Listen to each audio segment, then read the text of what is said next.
अल्लाहुम्मा सल्लि अला सय्यिदिना मौलाना मुहम्मद व बारिक वसल्लिम अलैहि सलातन सलामन कसीरन कसीरा। सूरह साफ़ात और पारा 23 है। आज के सबक में मूसा अलैहिस्सलाम और हज़रत हारून की स्टोरी से आगाज़ होता है। बेसिकली ये जो पूरा चैप्टर है इसमें जिक्र ये हो रहा है कि वो लोग जो अल्लाह पर ईमान रखते हैं, क़यामत को मानते हैं, उनकी ज़िंदगी कैसी होती है, अल्लाह उनकी मदद कैसे करते हैं। और वो लोग जो क़यामत को नहीं मानते, अल्लाह को नहीं मानते, उनकी ज़िंदगी कैसे होती है, अल्लाह उनको कैसे सज़ा देते हैं। तो ये रेफरेंस चल रहे हैं। तो आज के दर्स में ये 4th रेफरेंस है, चौथा वाक़या है जो हज़रत मूसा और हारून का बयान हुआ। तो इस पे बात करने से पहले एक तो ये है कि अल्हम्दुलिल्लाह हमारे भाई हाजी फ़याज़ साहब अपनी पूरी फैमिली के साथ तकरीबन आलमोस्ट 1 महीना गुजार के आए हैं हरमैन में। और इसी तरह रियाज भाई हैं, तो रियाज भाई भी अपनी पूरी फैमिली के साथ गए हुए थे, तो वो भी हरमैन से उम्रा करके फिर पाकिस्तान से होके आए हैं। मैं दोनों भाइयों को, उनकी फैमिली को मुबारकबाद पेश करता हूँ। और भी हमारे बहुत सारे साथी रमज़ान के महीने में थोड़े या ज़्यादा वक़्त के लिए उनको हाज़िरी का मौका मिला है। अल्लाह सब का कबूल फरमाए और उनकी इबादत को, मनासिक को, इनके उम्रे को अल्लाह रब्बुल आलमीन दुनिया और आखिरत में बरकत का और बख्शिश का ज़रिया बनाए इंशाअल्लाह। जज़ाकुमुल्लाह खैर। अल्हम्दुलिल्लाह रमज़ान की ब्रेक के बाद आज हम फर्स्ट डे है, इसको रीस्टार्ट कर रहे हैं। वलक़द मनन्ना अला मूसा व हारून। और हकीकत ये है, वाव लाम कद, ये सारे जो है ना, ये तक़ीद और ज़ोर के लिए होते हैं। तो वलक़द, सच्ची बात ये है, हकीकत ये है, दैट्स द रियलिटी, कि हमने बहुत बड़ा इनाम फरमाया मूसा पर और हारून पर। तो इनाम, मनन्ना का माना होता है इनाम करना, कोई नेमत अता करना, कोई गिफ्ट देना। लेकिन फर्क ये होता है कि ये वो गिफ्ट है, अलमिन्ना या मनन्ना का माना ये होता है, ये वो गिफ्ट है जिसका अल्टरनेटिव आपसे कोई चार्ज नहीं किया गया, बगैर किसी प्राइस के, बगैर किसी चार्ज के, बगैर किसी अल्टरनेटिव के जो अल्लाह पाक देता है ना, उसको कहते हैं मन। वो एहसान जिसका बदला नहीं लिया, फ्री में आपको दिया गया। अल्लाह पाक फरमाते हैं हमने मूसा और हारून पर भी अपना बहुत बड़ा एहसान किया। कोई पैसे लेकर उनको इनाम नहीं अता फरमाई, अल्लाह रब्बुल आलमीन का इनाम है जो अल्लाह जिसको चाहते हैं उसको अता फरमाते हैं। तो ये किस इनाम की बात हो रही है? अल्लाह रब्बुल आलमीन ने हजरत मूसा पे बहुत सारे इनाम किए हैं। आप पढ़ते आ रहे हैं, उनकी पैदाइश से लेके अब तक अल्लाह उन पे इनाम फरमा रहे हैं। अब तक आगे आ रहा है ना कि हमने क़यामत तक के लिए मूसा अलैहिस्सलाम और हारून के नाम को बरकत अता कर, इज्जत और एहतराम दे दिया। तो ये अल्लाह के बहुत बड़े इनामात हैं उनको। लेकिन एक और बड़ा इनाम जो है वो नबूवत है। अल्लाह रब्बुल आलमीन ने दोनों भाइयों को इसमें शरीक किया, तो ये भी अल्लाह का बहुत बड़ा इनाम है। दुनिया के सबसे इनामात में सबसे बड़ा इनाम नबूवत है। इस कायनात के इनामात में से सबसे बड़ा इनाम नबूवत है जो अल्लाह की तरफ से किसी को मिले। इसमें एक बात यह है कि हजरत मूसा का नाम हजरत हारून से पहले बयान किया, अला मूसा व हारून। हालांकि तरतीब ये थी अला हारून व मूसा, क्योंकि हजरत हारून बड़े हैं, लेकिन हजरत मूसा का नाम पहले बयान किया। उम्र में तो हजरत हारून बड़े हैं, लेकिन रुतबे में हजरत मूसा बड़े हैं। इसलिए कि हजरत हारून को जो नबूवत मिली है वो हजरत मूसा अलैहिस्सलाम की रिक्वेस्ट पे मिली है और मूसा अलैहिस्सलाम की सपोर्ट के तौर पे मिली है। और वो मूसा अलैहिस्सलाम के ताबे हैं, उम्र में बड़े हैं लेकिन रुतबे में छोटे हैं। तो इसका मतलब है ऐसा होता है कि कुछ लोग उम्र में छोटे होते हैं लेकिन मुकाम और मर्तबे और उम्र और फजल में बड़े होते हैं। तो अल्लाह ने उनको बगैर किसी मुआवजे के इनाम अता फरमाया, पैसे नहीं चार्ज किए, अल्लाह को फ्री में दिए। अल्लाह ने मुझे और आपको भी कितने इनाम, कौन सा इनाम है जिसके हमने पैसे दिए हुए? वो कौन सी चीजें जो हमने बाय की हुई है अल्लाह पाक से? ये जो सांस अंदर जा रही है और बाहर आ रही है, इसके हमने पैसे दिए हुए। अल्लाह ने बच्चे दिए, घर दिए, नेमतें दी हैं, आंखों से देखते हैं, कानों से सुनते हैं, जुबान से बोलते हैं, दिल धड़कता है, दिमाग सोचता है, पाँव से चलते हैं, हाथों से कौन किस चीज के पैसे दिए हुए? सेहत और तंदुरुस्ती अल्लाह ने दी है, कौन सी चीज के पैसे दिए हुए? ये जो जिंदगी मिली है ना यहां पे, ये जो पहली जिंदगी है ये फ्री है, इसके हमने पैसे नहीं दिए हुए, कोई पेमेंट नहीं की हुई, ये अल्लाह का गिफ्ट है। और ये जो हम बातें करते हैं ना, ये इसकी पेमेंट नहीं है, ये इसका शुक्रिया है। और दूसरी बात यह है कि जो इबादतें हम करते हैं उसके दो मकसद है, एक तो जो अल्लाह ने इनाम दिया उसका शुक्रिया अदा कर दे, हम डिजर्व नहीं करते थे, अल्लाह ने अता किया हुआ और बगैर मांगे फ्री में दिया हुआ, उसका शुक्रिया अदा करें, और शुक्रिया अदा करने से और मिलता है। और दूसरे नंबर पर जो आने वाली जिंदगी है ना, उसको बाय करना पड़ेगा, उसकी कीमत देनी पड़ेगी। ये जितनी बातें हम करते हैं आने वाली जिंदगी के लिए करते हैं, पहले वाली फ्री है, ये अल्लाह का इनाम है, लेकिन दूसरी वाली के लिए प्राइस पे करनी पड़ेगी। ये जितनी इबादत हम करते हैं ये शुक्रिया अदा करते हैं अल्लाह का, और आने वाली जिंदगी की प्राइस पे करते हैं। ये अल्लाह पाक ने फ्री में दी हुई है, हर चीज यहां अल्लाह की तरफ से फ्री में मिली हुई। तो अल्लाह ने हम पर भी बड़े एहसानात किए हुए, लेकिन मूसा और हारून पर अल्लाह कहते हैं हमने स्पेशल एहसान किया, उनको नबूवत भी अता फरमाई। वनज्जैनाहुमा व कौमहुमा मिनल कर्बिल अज़ीम, हमने उन दोनों को भी और उनकी कौम को भी बहुत बड़े दुख से निजात अता फरमाई। कर्बिल अजीम फरमाया, कर्ब का माना होता है पेन, तकलीफ, कैलेमिटी, दुख, और अजीम का माना होता है बहुत बड़ा, जिसकी कोई हद नहीं है। कौन सा दुख था बनी इसराइल पर या मूसा अलैहिस्सलाम की कौम पर? वो किस दुख से गुजर रहे थे? गुलाम थे, आजादी नहीं थी, आजादी नहीं थी, दे वर स्लेव फॉर सेंचुरीज। फिरौन के और फिरौन की कौम की गुलामी करते थे, और खुद कुरान ने जगह जगह बयान किया है, जब चाहते थे औरतों को पकड़ के ले जाते थे, मर्दों को कत्ल कर देते थे। यस्तहयूना निसाकुम व युज़ब्बिहूना अबनाकुम यस्तहयूना निसाकुम, मर्दों को ज़बह कर देते थे, औरतों को जिंदा रखते थे, ले जाते थे उनको पकड़ के। और अपनी मर्जी नहीं थी उनकी, अपनी मर्जी से कुछ नहीं कर सकते थे। और ये जो गुलामी होती है ना, जब चाहे किसी ने रोक लिया, चेक पोस्टें लगी हुई हैं, ठीक है, और 1 किलोमीटर का सफर करना हो 10 दफा चेकिंग होती है, और जब चाहे कहा तुम जाओ, तुम्हारी बीवी नहीं जा सकती, तुम जाओ, तुम्हारी बेटी नहीं जा सकती, इसको हम फर्दर चेक करेंगे। ये जो गुलामी है अल्लाह ने इसको कर्ब अजीम फरमाया। आपका जिस्म, आपकी सोच, आपके थॉट्स, आपकी जिंदगी किसी की मरहूने मिन्नत हो जाए, किसी के अंडर हो जाए, इससे बड़ा कर्म क्या हो सकता है? जो बंदा सोचता है वो कर नहीं सकता। हम क्या समझते हैं? हम समझते हैं कि ये नमाज पढ़ ली है, रोजा रख लिया है, ठीक है, मस्जिद खुली हुई है, नफल पढ़ लेते हैं, तिलावत कर लेते हैं, इससे बड़ी आजादी क्या होती है? इससे बड़ी आजादी क्या होती है? ये कुछ भी नहीं है।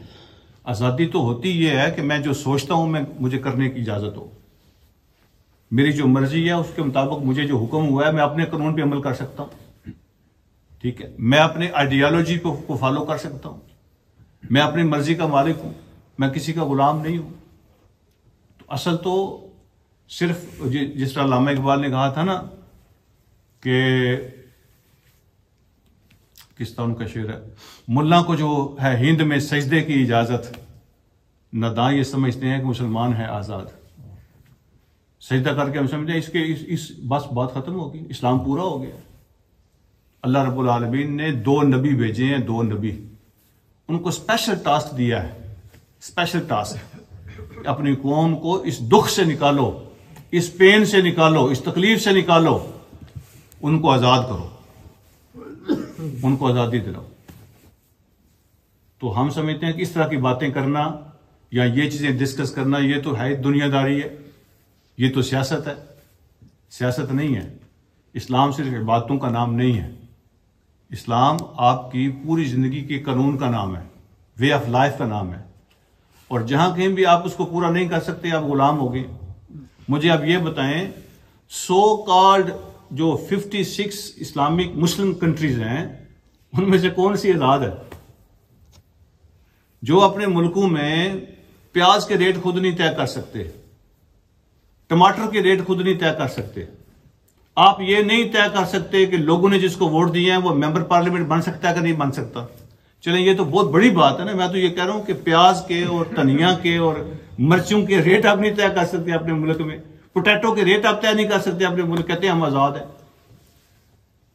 और अगर कोई कौम अपनी मर्जी नहीं ना कर सकती तो अल्लाह कहते हैं मिनल करबिल अजीम, ये बहुत बड़ा करब होता है।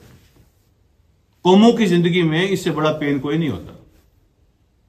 अल्लाह रब्बुल आलमीन फरमाते हैं वनज्जैनाहुमा व कौमहुमा मिनल करबिल अजीम, कि हमने मूसा और हारून को भी और उनकी कौम को भी बहुत बड़े गर्व से निजात अता फरमाई, उनको आजादी दी। तो क्या ऐसे ही हो गया था? इधर मूसा अलैहिस्सलाम आए, उधर जाके फिरौन से बात की, उधर कौम को आजादी मिल गई। यहां तो ऐसे लगता है, एक आयत में अल्लाह ने बात की, अगली आयत में बता दिया आजादी मिल गई है। क्या ऐसा ही हुआ है? ऐसा नहीं हुआ। उन्होंने बड़े बच्चे ज़बह करवाए हैं, बड़ी औरतों की कुर्बानी दी है, बड़े मर्द ज़बह हुए हैं, बड़े दुख देखे हैं, बड़े साल भूख उन्होंने काटी है, बर्दाश्त की है, बड़े साल गुलामी की है, उसके बाद अल्लाह ने आज़ादी दी है। ये होती हैं चीज़ें, ये चीज़ें ऐसी होती हैं। अल्लाह रब्बुल आलमीन का एक सेट क्राइटेरिया है, जब वो सेट हो जाता है ना, उसके बाद अल्लाह पाक वो आज़ादी अता फरमा देते हैं। ठीक है, तो ये कुर्बानियां जो होती हैं ये इसका हिस्सा है। तो खुद अल्लाह ने, मैंने अर्ज किया ना, कितनी दफा कहा कि उनके मर्द ज़बह होते थे, उनकी औरतों को गुलाम बना लेते थे, इज्जतें उनकी लूटते थे, दुख से वो गुजर रहे थे। फिर कहीं जाके अल्लाह पाक ने मूसा और हारून को भेजा, उनके जरिए से अल्लाह ने निजात अता फरमाई। और निजात भी वैसे नहीं मिल गई, बड़ा भागना पड़ा उनको। ठीक है, तो ये जो कौमों की जिंदगी चेंज होती है या आज़ादियां मिलती हैं, ये बड़ी कुर्बानियों के बाद मिलती है, ऐसा नहीं है।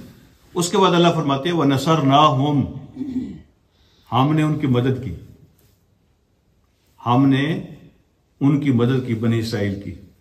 फकानु हुमुल गालिबीन, और फाइनली विक्ट्री उन्हीं को मिली, गलबा उन्हीं को हासिल हुआ, कामयाब वही हुए।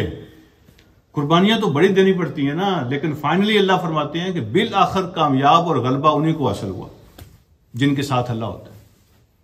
देखें, ये फलसफा अल्लाह ने जो बयान किया ना, इन्ना मअल उसरि युसरन, फिर फरमाया इन्ना मअल उसरि युसरन। लोग इसका तर्जमा करते हैं कि बेशक तंगी के बाद आसानी है। ऐसे ही अल्लाह नशरा जब पढ़ते हैं, अल्लाह नशरा का सदरक, तो उसमें 2 दफा अल्लाह फरमाया इन्ना मअल उसरि युसरन, इन्ना मअल उसरि युसरन। तो हम क्या तर्जमा करते हैं? तंगी के बाद आसानी है, तंगी के बाद आसानी है। यहां बाद वाला लफ्ज नहीं है, ये बात किसका तर्जमा करते हैं? अल्लाह ने फरमाया इन्ना मअल उसरि युसरन, परेशानी और मुश्किल के साथ कामयाबी लगी हुई है। साथ फरमाया है, बाद नहीं फरमाया। मा का माना क्या होता है? साथ। इन्ना मअल उसरि युसरन, तकलीफ के साथ लगी होती है कामयाबी। और फिर फरमाया हां याद रखो, तकलीफ के साथ कामयाबी लगी हुई है, बाद की बात ही नहीं है। तकलीफ के साथ कामयाबी है और आसानी है, और तकलीफ के साथ कामयाबी और आसानी है, उसके साथ लगी हुई है।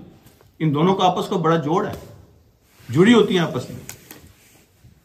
तो फिर हमने उनकी मदद की और उनको गलबा मिल गया, वो गालिब आ गए।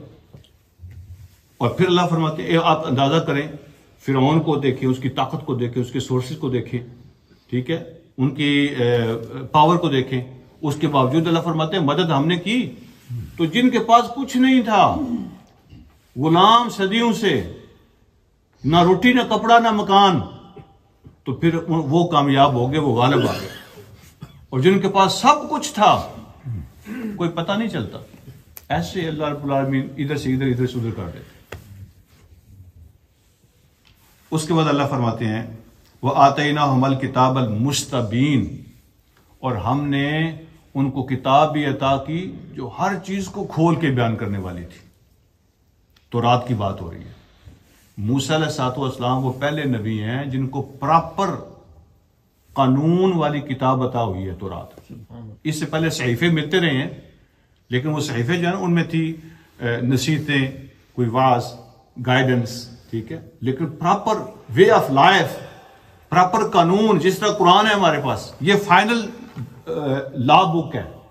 इसी तरह जो है ना वो तौरात जो है वो लॉ बुक थी, वो पहली किताब जो अल्लाह पाक ने उनको अता फरमाई, मुस्तबीद फरमाया उसको कि ऐसी किताब जो हर चीज खोल के बयान करती थी, रहना कैसे है, मामलात कैसे करने हैं, फैमिली मैटर कैसे होंगे, मुल्क कैसे चलाने हैं, दुनियादारी कैसे करनी है, हर चीज का कानून उसके अंदर मौजूद है तौरात के अंदर। वहदैनहुम सिरातल मुस्तकीम, और हमने उनको सीधे रास्ते की रहनुमाई फरमाई उस किताब के अंदर, सीधे रास्ते की रहनुमाई, हर चीज खोल के बयान फरमाई। व तरकना अलैहिम फिल आखिरीन सलामुन अला मूसा व हारून, और हमने उन दोनों के लिए, पिछली नस्लों के लिए, पिछली कौमों के लिए, क़यामत तक के लोगों के लिए ये बात छोड़ी कि जो भी आएगा वो यही कहेगा सलामुन अला मूसा व हारून, सलामुन अला मूसा व हारून, तारीफें करेगा मूसा और हारून की। हमने पिछलों के लिए ये बात छोड़ दी कि जो भी आएगा वो मूसा और हारून की तारीफ करेगा। कोई फिरौन का नाम लेता है, लेकिन मूसा और हारून पे इस्लाम भेजे जा रहे हैं, मूसा और हारून की तारीफें हो रही हैं। अल्लाह फरमाते हैं हमने क़यामत तक के लिए, पिछले आने वाले लोगों के लिए भी मूसा और हारून को, उनके नाम को सलामती और बरकत का जरिया बना। आप देखें कभी फिरौन की फोटो को, हमें तो नहीं पता वो एग्जैक्टली कौन सा वाला है, ये तो अल्लाह ही जानता है। लोग कहते हैं कि उस पर लिखा हुआ है फिरौन और मूसा, उसकी जो मम्मी है ना उस पर लिखा हुआ है फिरौन और मूसा, ये मूसा अलैहिस्सलाम वाला फिरौन है। तो आप उसको देखें जाके, उसकी मम्मी को देखें इजिप्ट के अंदर, तो आज भी हजारों साल के बाद भी आप उसकी बॉडी को देखेंगे ना जरा गौर से, तो उसकी हजारों साल से पड़ी हुई जो बॉडी है उसके अंदर भी आपको तकब्बर महसूस होगा। जिस तरह उसकी गर्दन अल्लाह ने रखी हुई है, जिस तरह उसकी नाक का स्टाइल है, जिस तरह उसका चेहरा है, जिस तरह उसकी छाती है, जिस तरह उसकी बॉडी है, आज भी उसकी तकब्बर आपको महसूस होगा। लेकिन कहां कोई उनका नाम नहीं लेता, इबरत के लिए लोग देखते हैं, और मूसा और हारून के नाम लेके लोगों पे इस्लाम भेजते हैं। अल्लाह फरमाते इन्ना कज़ालिका नजिल मुहसिनीन, हर वो बंदा जो एहसान करने वाला होगा, अल्लाह फरमाते हैं हम अपने ताबेदारों को ऐसे इनाम अता फरमाते हैं। जो हमारी ताबेदारी करते हैं हम उनको ऐसे इनाम अता फरमाते हैं। कज़ालिका इन्ना कज़ालिका नजिल मुहसिनीन, जितने भी मुहसिनीन हैं, एहसान करने वाले, अल्लाह की ताबेदारी करने वाले, उनको हम ऐसे इनाम अता फरमाते हैं। इन्नहुमा मिन इबादिल मोमिनीन, वो मेरे मोमिन बंदों में से थे। तो अगला रेफरेंस दिया हमने, आज आधे घंटे में खत्म करना है। वह इन्ना इलियास मिनल मुरसलीन, और इलियास भी रसूलों में से थे। ठीक है, एक और एज ए रेफरेंस पेश की बात, इलियास भी रसूलों में से थे। ये जो हजरत इलियास है ना, ये बनी इसराइल के नबी हैं, हजरत इसहाक अलैहिस्सलाम की नस्ल से हैं, और इनका जो ज़माना है, इनके बारे में कुरान के अंदर कोई तफसील नहीं है। एक यहाँ इनका नाम आया है, थोड़ी सी इनकी हिस्ट्री बयान हुई है, थोड़ी सी चंद आयतें, या फिर सूरत अनआम में इनका नाम आया है, वहां सिर्फ नाम आया है, नबियों के नाम आए हैं, उसमें इनका नाम भी आ गया, बस 2 जगह पे कुरान में लिखा है। तो इनके बारे में ना किसी सही हदीस के अंदर तफसीलात मौजूद है, ना कुरान के अंदर तफसीलात मौजूद है। बिल आखिर हमारे पास फाइनली जो सोर्स है इनके बारे में, वो पहली किताबें हैं, वही बनी इसराइल की किताबें। तो वो ऑथेंटिक नहीं है जैसा आप जानते हैं, लेकिन बहरहाल हिस्ट्री और तारीख की किताबों के अलावा हमारे पास और कोई सोर्स नहीं है।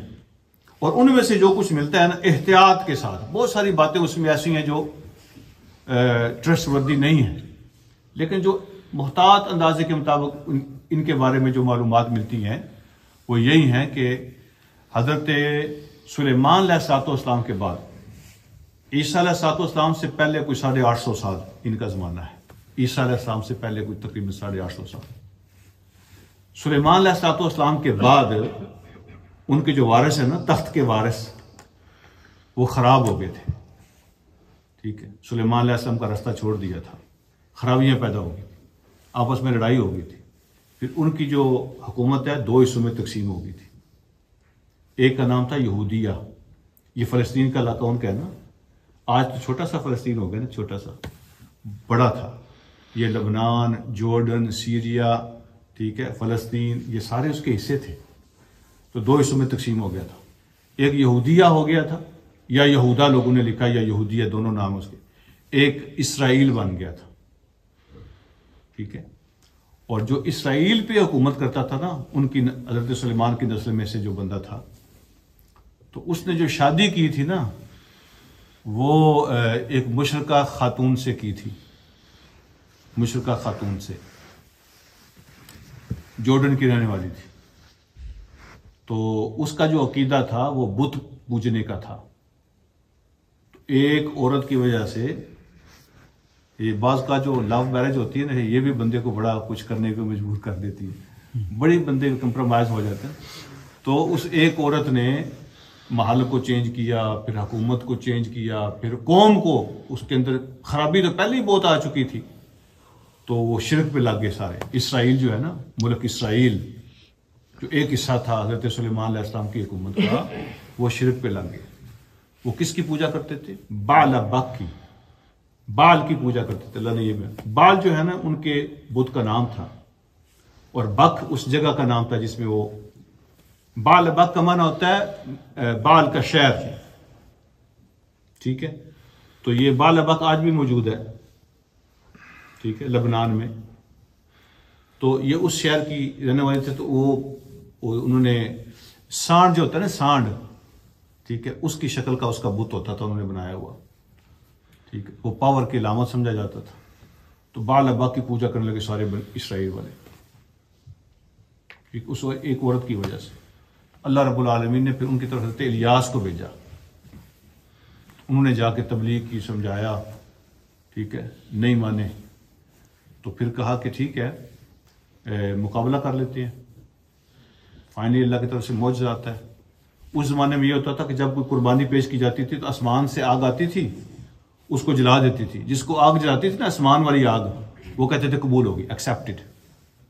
और जिसको कुछ नहीं होता था वो कहते रिजेक्टेड, ठीक है। तो आसमान से आग आती थी, उसको आके खा जाती थी, जला जाती थी। अल्हम्दुलिल्लाह हमारी जो कुर्बानियाँ होती हैं ना, वो ऐसे नहीं है। इस उम्मत को अल्लाह ने ये एजाज़ दिया है कि कुर्बानी भी करो, खुद खाओ। कुर्बानी भी कबूल भी हो जाती है, खाओ भी खुद ही। पहले ज़माने में ऐसा होता था कि कुर्बानी जो कर दी है खुद नहीं इस्तेमाल कर सकते थे। वो जो कुछ भी चीज़, जानवर हो, आटा दाना हो, फल फ्रूट हो, जो कुछ भी हो, वो रखने होते थे। आग आती थी तो उसको खाती थी, जला देती थी। इसका मतलब है वो कबूल हो गई है, तो वह खुद नहीं इस्तेमाल कर सकते। हमें अल्लाह ने इजाज़त दी है कि अल्लाह के नाम पे कुर्बानी भी करो और खुद ही खाओ, और तुम्हारी कबूल हो जाएगी। तो हज़रत इलियास ने चैलेंज किया कि ठीक है, जो तुम लोग समझते हो ना, जो उलमा है तुम्हारे बड़े बड़े इस अकीदे के, शिरकिया अकीदे के, वो भी आ जाएं सारे। 300-400 बंदा आ गया। तो कहा ठीक है, तुम भी अपनी कुर्बानी पेश करो, मैं भी पेश करता हूं। तो पता चल जाता है कौन सच्चा है कौन झूठा है। जिसकी कबूल होगी वो सच्चा है, जिसकी रिफ्यूज होगी वो झूठा है। तो उन्होंने भी कुर्बानी का माल पेश किया, पहाड़ पे रख दिया। हजरत इलियास ने भी रख दिया। तो हजरत इलियास का जो माल है, जो जानवर है, वो आग आई और वो जला दिया। तो कहा ये कबूल हो गया, वो झूठे हो गए। लेकिन उस औरत ने फिर भी नहीं माना, और उस औरत ने फिर फैसला किया कि मैंने इस बंदे को नहीं छोड़ना। जिस तरह आमतौर पे होता है, आजकल भी होता है, रास्ते से हटा दो। आखिरी फाइनल हल यही होता है ना कि सोल्यूशन क्या है, रास्ते से हटा दो। तो उसने कहा कि इसको फांसी लगाना है। तो हजरत इलियास फिर जो है ना, वो कुछ अरसे के लिए गायब हो गए, छुप गए थे। अल्लाह ने उनकी हिफाजत फरमाई। फिर अल्लाह रब्बुल आलमीन ने दूसरी जो रियासत थी उसकी तरफ भी उनको दावत देने के लिए भेजा। तो ये उनकी मुख्तसर सी हिस्ट्री है। कुछ लोग कहते हैं कि हज़रत इलियास को अल्लाह पाक ने ऊपर उठा लिया, जिंदा है, लेकिन ये सब अनऑथेंटिक इसराइली रवायात है, ठीक है जी। अल्लाह फरमाते इन्ना इलियास मिनल मुरसलीन, इलियास भी रसूलों में से थे। इज़ क़ाला लिक़ौमिही अला तत्तक़ून, जब उन्होंने अपनी कौम से आके कहा तुम्हें डर नहीं लगता, अल्लाह से डरते नहीं हो, वो खुदा का खौफ नहीं करते। अतदऊन बालन व तज़रून अहसनल खालिकीन, तुम बाल की पूजा करते हो और अहसनुल खालिकीन, जो सबसे बेहतरीन पैदा करने वाला है, उसको भूल गए हो, उसको छोड़ दिया। बाल की पूजा करते हो और अहसनुल खालिकीन को छोड़ दिया। तो बाल का एक माना खामद भी होता है, इसका माना होता है सरदार, बॉस। तो खामद चूंकि फैमिली का सरबराह होता है, इसको बाल भी कहते हैं। इब्राहिम अलैहिस्सलाम की अहलिया ने यह लफ्ज इब्राहिम अलैहिस्सलाम के लिए इस्तेमाल किया है कुरान के अंदर। हाजा बाली शेखा, जब रिश्ता आया था ना तो कहा ये मेरा बाल तो बूढ़ा हो गया, अब बच्चा कैसे पैदा होगा। तो खामद को भी बाल कहा है कुरान ने। तो वो तो बाल अपने बुत को कहते थे, और इब्राहिम अलैहिस्सलाम की बीवी ने बाल हजरत इब्राहिम से कहा है, वही लफ्ज इस्तेमाल किया है। तो क्या उन्होंने गुनाह किया? तो उलमा कहते हैं कि एक ही शख्स के बारे में या एक ही चीज के बारे में उसका अपना अकीदा है, वो अपने अकीदे के हिसाब से लफ्ज इस्तेमाल करेगा। हमारा अपना अकीदा है, हम अपने अकीदे के हिसाब से लफ्ज इस्तेमाल करेंगे, और वो लफ्ज इस्तेमाल करने से गुनाह शिरक नहीं हो जाता, शिरक लफ्जों में नहीं होता। अगर इब्राहिम अलैहिस्सलाम की बीवी बाल का लफ्ज इस्तेमाल कर रही है अपने खामद के लिए, हाजा बाली शेखा, ये मेरे खामद जो है ना, ये मेरे सरदार जो हैं, ये तो बूढ़े हो गए हैं, अब बच्चा कैसे पैदा होगा। और बाल उनके बुत का नाम भी है। तो अपनी अपनी नीयत के हिसाब से जो मीनिंग बंदा लेता है ना, वो उसका माना होता है। अगर वो मीनिंग ये ले रही है कि मैं अपने सरदार और खामद की बात कर रही हूं, और वो कह रहे हैं कि हम अपने खुदा की बात कर रहे हैं, उनकी नीयत उनके हिसाब से होगी, इनकी नीयत इनके हिसाब से होगी। ठीक है। अगर कोई बंदा कहता है ना मैरी क्रिसमस, हैप्पी क्रिसमस, वो कहते हैं क्रिसमस के अंदर कोई ऐसा लफ्ज नहीं है कि अल्लाह का बेटा। क्रिसमस का जो लफ्ज है उसका माना होता है बर्थ ऑफ जीसस। किसी भी डिक्शनरी में देख ले, किसी भी इंग्लिश डिक्शनरी में देख ले, जो मीनिंग होते हैं ना, वो डिक्शनरी बताती है इसकी मीनिंग क्या है। तो किसी भी इंग्लिश डिक्शनरी में चेक कर लें, ऑक्सफोर्ड में चेक कर लें, किसी भी लैंग्वेज के प्रोफेसर से पूछ लें कि क्रिसमस का माना क्या है।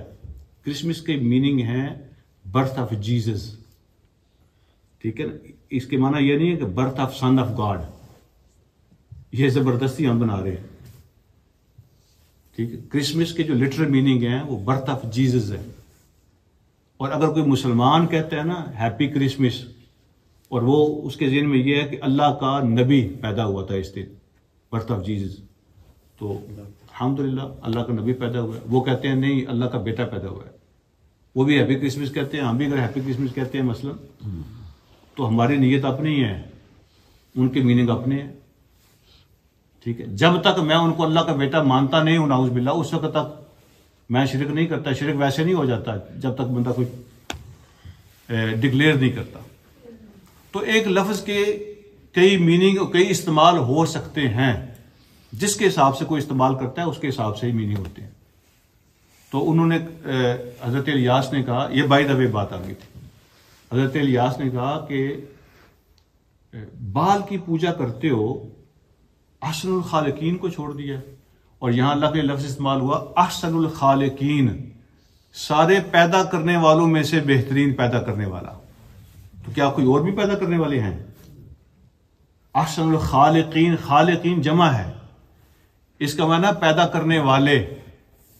और अल्लाह के बारे में कहा कि वो पैदा करने वालों में से सबसे अच्छा और बेहतरीन पैदा करने वाला है। पैदाइश के दर्जे होते हैं, चीज को बनाने के दर्जे होते हैं। मटीरियल मौजूद है, उसको जोड़ के आप कोई चीज बनाते हैं, तो आप भी एक चीज पैदा कर रहे हैं ना।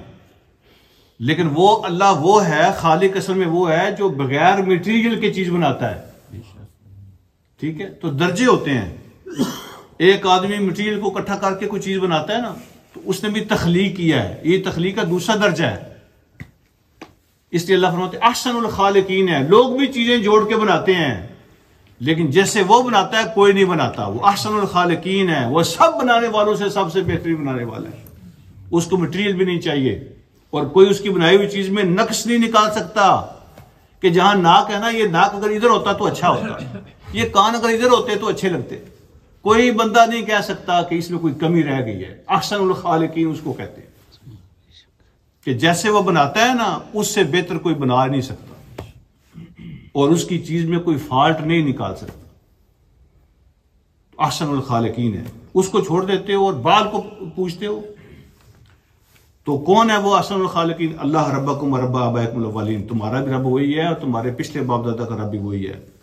फकज़्ज़बूहु, उन्होंने उसको जुटला दिया, इलियास अलैहिस्सलाम को जुटला दिया। अल्लाह फरमाते हैं फ़इन्नहुम लमुहतरून, उन सब को वहां हाजिर किया जाएगा, उनकी अकाउंटेबिलिटी होगी। जिन्होंने मेरे नबी को जुटलाया ना, उनकी वहां अकाउंटेबिलिटी होगी, उनको हाजिर किया जाएगा, पेश किया जाएगा अल्लाह के दरबार में।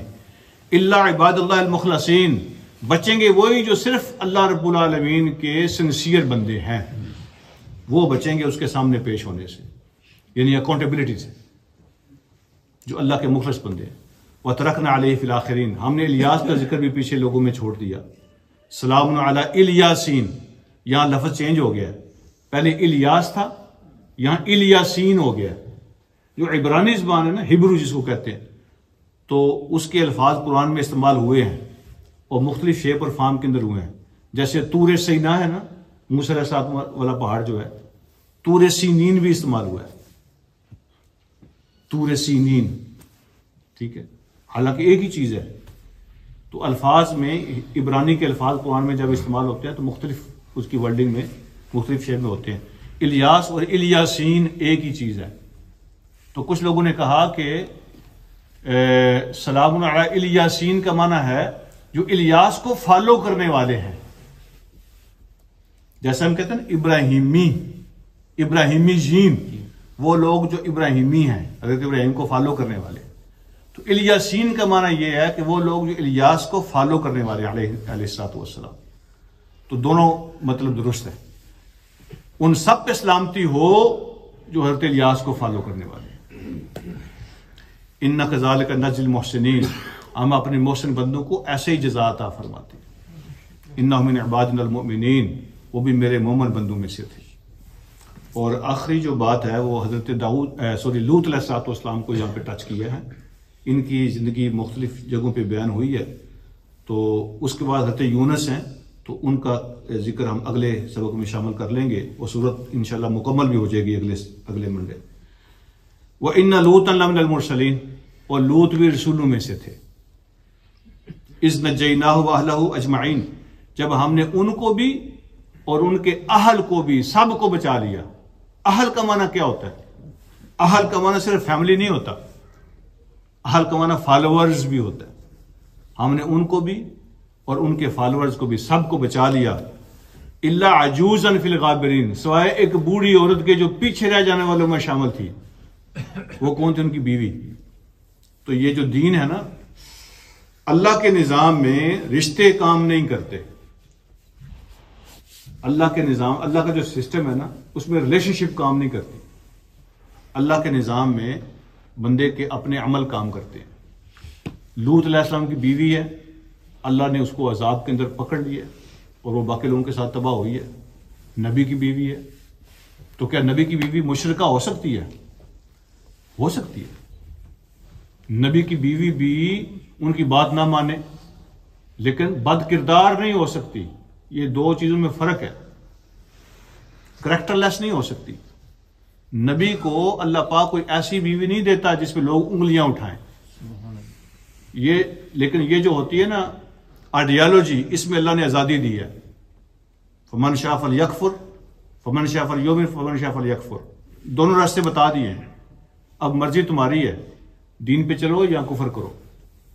तो ऐसा हुआ है कि नबी की अपनी औलाद, नबी की अपनी बीवियां नहीं मानी है, ठीक है, लेकिन अल्लाह अपने नबी को कोई ऐसी औरत नहीं देता जिसपे मुआशरा जो है ना वो बातें करे और ऐब निकाले और इल्जाम लगाए, उसके किरदार पे बात करे। ये दो मुख्तलिफ चीजें हैं। तो फरमाया वो बूढ़ी जो है ना पीछे रह जाने वालों में शामिल थी, वो बर्बाद हुई है। सुम्मा दम्मरनल आखरीन, बाकियों को हमने क्रश कर दिया, क्रश कर दिया हमने उनकी कौम को। व इन्नकुम लतमुर्रुना अलैहिम मुस्बिहीन व बिल्लैल, मक्का वालों से अल्लाह ने फरमाया कि उनके इलाके सुबह शाम तुम वहां से गुजरते हो। ये सीरिया जाते हो ना बिजनेस के लिए, तिजारत के लिए, उधर से गुजर के जाते हो। लूत अलैहिस्सलाम के एरिया से गुजर के जाते हो। सुबह भी शाम भी तुम्हारे काफिले कभी इधर से कभी उधर से वहां से गुजरते हैं। और जालिमों उनके मकानात देखो, उनके इलाका देखो, ठीक है, जिस पे अल्लाह का अजाब आया वो जगह देखो, उधर से तुम गुजरते हो, कोई सबक हासिल नहीं करते हो। सुबह शाम वहां से गुजरते हो, निशानियां अल्लाह ने रखी हुई हैं, देखते हो, फिर भी समझते नहीं हो। जैसे हम नहीं समझते, जनाजे उठाते हैं, दफन करते हैं, ठीक है, कितनी मरतबा उठाए हैं, दफन किए हैं, रो के वापस आ जाते हैं, फिर भूल जाते हैं, फिर अगला जनाजा उठाते हैं, दफन करके आ जाते हैं, समझते हैं मेरी मौत आनी, वो उसको आनी थी, वो मर गया, हमें नहीं आनी। वो कैंसर उसको हुआ था, ठीक, उसको कैंसर हुआ था, उसको हार्ट अटैक हुआ था। भाई आपका हार्ट लोहे का बना हुआ, आपकी बॉडी पत्थर की है, आपको कैंसर नहीं हो सकता। अगर अल्लाह ने मौका दिया है तो इसमें आपका कमाल नहीं है, ना मेरा कमाल है, ये उसकी तरफ से मोहलत मिली हुई है। तो वहां से गुजरते हो, सुबह शाम सबक हासिल करो। अफला ताक़िलून, अल्लाह ने मक्के वालों से कहा अकल से काम नहीं लेते हो। लूत की बस्ती से गुजरते हो फिर भी समझ नहीं आती तुम्हें क्या हुआ था उनके साथ। अल्लाह पाक मुझे और आपको समझने की बल्कि तौफीक अता फरमाए। व आखिर दवाना अल्हम्दुलिल्लाह रब्बिल आलमीन।